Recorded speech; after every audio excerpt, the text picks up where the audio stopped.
आज हम जो है त्रिभुज एक्स वाई जेड की रचना करेंगे, जिसमें एक्स वाई आपका 4.5 है, वाई जेड आपका 5 सेंटीमीटर है, जेड एक्स आपका 6 सेंटीमीटर है। ये कक्षा 7 का सवाल है। तो इसमें आप देखेंगे कि आपको त्रिभुज एक्स वाई जेड की रचना करनी है। तो सबसे पहले आप एक रफ फिगर हम ड्रॉ करेंगे। ये त्रिभुज हमने रफ फिगर इसका ड्रॉ कर लिया, ठीक है। तो एक्स वाई जेड 3 पॉइंट ले लिए हमने, ये रफ फिगर हमने ड्रॉ कर लिया। एक्स वाई कितना दे रखा है 4.5, इसको यहाँ पे मेंशन कर दिया कि ये वाली भुजा कितनी लेनी है 4.5। और दूसरा जो है एक्स जेड है, एक्स जेड दे रखा है उसने, या जेड एक्स भी बोल सकते हैं इसको, 6 सेंटीमीटर। और वाई जेड दे रखा है 5 सेंटीमीटर। तो सबसे पहले जो है हम आधार से शुरुआत करेंगे। स्टेप 1 में हम क्या करेंगे, जो है 5 सेंटीमीटर की एक लाइन खींचेंगे, ठीक है। तो यहाँ पे हमने क्या किया, 5 सेंटीमीटर की एक लाइन खींच दी यहाँ पे, ठीक है। तो हमने यहाँ पे इस तरीके से रूलर की मदद से, ठीक है, ये फीते की मदद से हमने क्या किया, 5 सेंटीमीटर की लाइन खींच दी, ठीक है। अब इसको तो आप स्केल की मदद से खींचेंगे। और दूसरा है 4.5, तो 4.5 आपके स्केल में नापेंगे। यहाँ तक 4 है आपको दिख रहा है, उसके बाद 1 2 3 4 5, ये जो लंबी लाइन दिख रही है वो 4.5 है। तो यहाँ पे स्केल में इसको ले लीजिए 4.5, ठीक है। अब जो है आपका, आपने क्योंकि पहले तो आपने वाई और जेड ले लिया, तो ये आपका वाई है, ये जेड है, ये रेखाखंड है, तो ये कितना ले लिया था 5 सेंटीमीटर।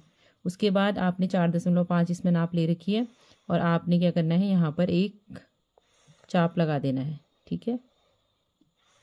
आपने एक बार में ही लेना है, ये लगा दिया, ठीक है। अब दूसरा चाप क्या लेना है, एक्स जेड लेना है, और पहले वाले चाप को काटना है उससे, ठीक है। तो वो कितना है, 6 है, तो 6 सेंटीमीटर आप करेक्ट इसमें ले लीजिए, ठीक है। 6 सेंटीमीटर लिया, और इसको ये काटेगा एक बिंदु पे, यहाँ पे। अब इन दोनों चापों ने कहाँ पे काटा, उसको यहाँ पे लगा दीजिए। अब एक्स और वाई मिला दीजिए, और वाई और जेड और एक्स मिला लेंगे, ठीक है। तो ये तो आपका मिल गया हमको एक्स वाई, और ये मिल गया हमको वो एक्स जेड, ठीक है। ये हमारा बिंदु हो गया एक्स। तो अब यहाँ पे लिख भी लेंगे 4.5 सेंटीमीटर, ये हो गया, ये हो गया 6 सेंटीमीटर। इस तरीके से अगर हमें तीनों भुजाएं दी हों तो हम क्या कर सकते हैं, त्रिभुज की रचना कर सकते हैं, ठीक है। इस तरीके से आपको पेपर में भी करना है।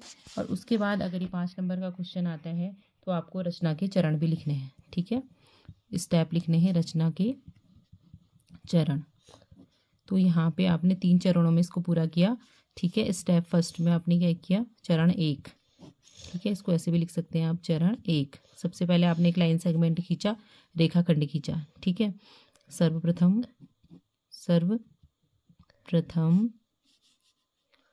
वाई जेड बराबर 5 सेंटीमीटर एक रेखा खंड खींचा, ठीक है। सेकंड में आपने क्या किया, चरण 2 स्टेप 2, वाई को केंद्र मानकर एक चाप एक्स लगाया, ठीक है। एक्स लगाया, या वाई को केंद्र मानकर एक चाप एक्स लगाया, ठीक है, जिसकी माप 4.5 सेंटीमीटर है।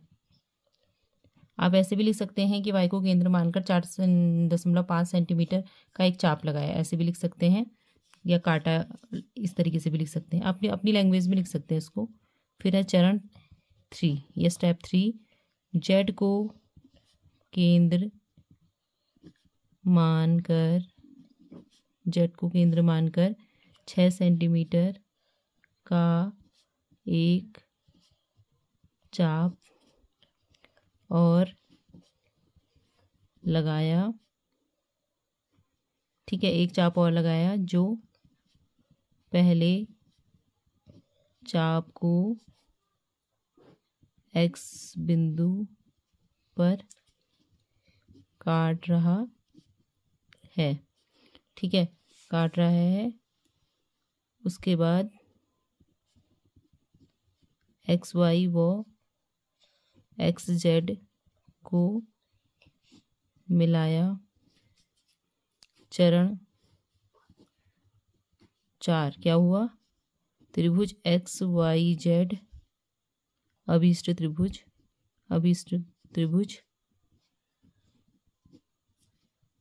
प्राप्त हुआ। ठीक है, इस तरीके से आप इसके स्टेप लिखेंगे तो आपको 5 नंबर्स मिल जाएंगे।